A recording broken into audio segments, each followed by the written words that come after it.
Hi, I'm Tim. Welcome to Watchbox, and thanks for logging on. If you love this watch, email me, tmosso@thewatchbox.com, your purchase and pricing email question line for buying this or any watch you see on any Watchbox platform. Reach out to me for pricing, tmosso@thewatchbox.com.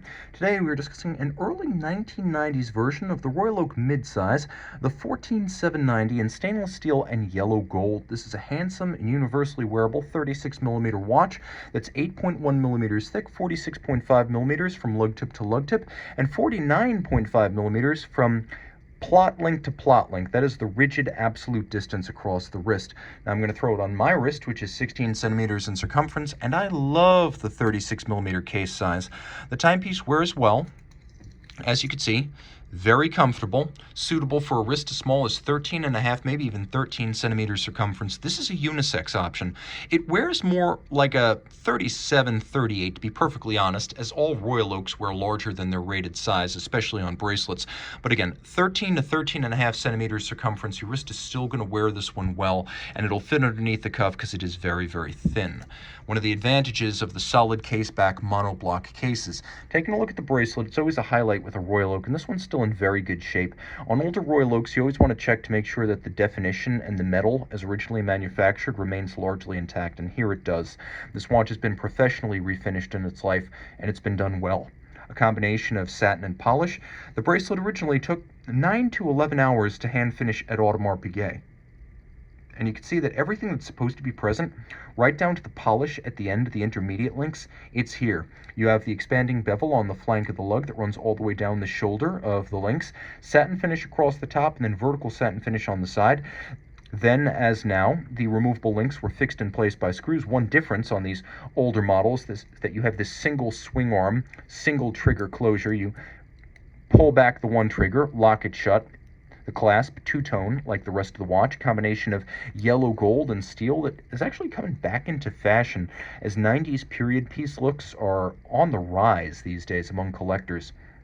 And you can see the case is faceted, and it matches the facets of the bezel. It runs through the bezel, the mid-case, and the case back. And this is a monoblock case. This is as Gerald Genta originally envisioned his Nautilus. I'll pull the crown out so you can see. The crown here is a screw-down unit. If you look carefully, you can see that there's a notch above the stem assembly, and the dial and the movement load in through the front.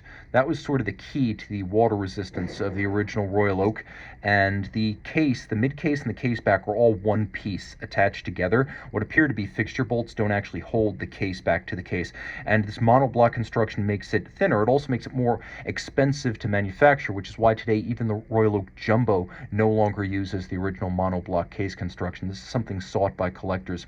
The bezel's in good shape. What you always want to look at with a Royal Oak or an offshore bezel is to make sure that the bolts are still slightly recessed below the plane of the bezel. There should always be a little bit of a sink from the bezel down to the bolts, and you can see that's present and correct here for every bolt all the way around. There's a small vertical section that's satin finished, then the rounded edge of the bezel is polished, the top is vertically satin grained, and the Royal Oak bezel, a rounded octagon, was inspired by a vintage diving helmet. You can see where that comes from. Gerald Genta back in 1972 wanted to create a watch that was sporty but high horology, and so he borrowed from outside the realm of sports watch design to create an unprecedented sports watch, then in steel, that cost as much as precious metal. And the key was what's inside and the finishing of the case and the bracelet, and that continues here. You'll note the bracelet is held on using screws and bars, a secure and upscale way of fixing a bracelet or a strap to a case, far more secure than spring bars. You can see the crown is hexagonal to echo the hexagonal form of the white gold bolts inside of the bezel. And then we have the Petite Tapisserie, the original size, the small hobnail, on a gray dial with rose gold indices, rose gold hands, rose gold AP logo. As you can see right here, this dial is actually a faded original tritium dial, so when I turn the light off, it fades almost immediately. So this is the original dial, never refreshed, never replaced with luminova, and you can see the small hobnail is cut on a pantograph, unlike the mega tapisserie on the offshore. This is done on an old school reduction lathe that mimics a large template and then creates this pebbly-like hobnail. Long associated with the Royal Oak, it is an artisanal dial inside an artisanal watch. We also have a We have a yellow gold. I'm sorry if I called these rose gold. These are all yellow gold indices, yellow gold bezel, yellow gold logo, and then yellow gold date disc. The date disc, of course, thanks to a JLC 889 movement powering it, the date disc is equipped with a quick set function that allows you to rapidly cycle it should the watch run down or encounter an irregular length month. That is your quick set function. That is your hacking seconds function. My nails are rather spare today, so I'm struggling for traction. Audemars Piguet calls this caliber the 2225, and it's important to note that when this watch was made, Audemars Piguet actually owned a substantial share, 40% of Jaeger-LeCoultre, so they were sharing movements.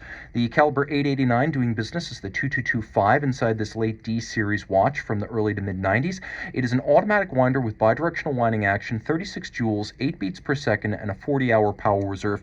And of course, you have the hacking seconds and the quick set date function we just reviewed. Reach out to Team Mosso at thewatchbox.com for purchase and pricing details.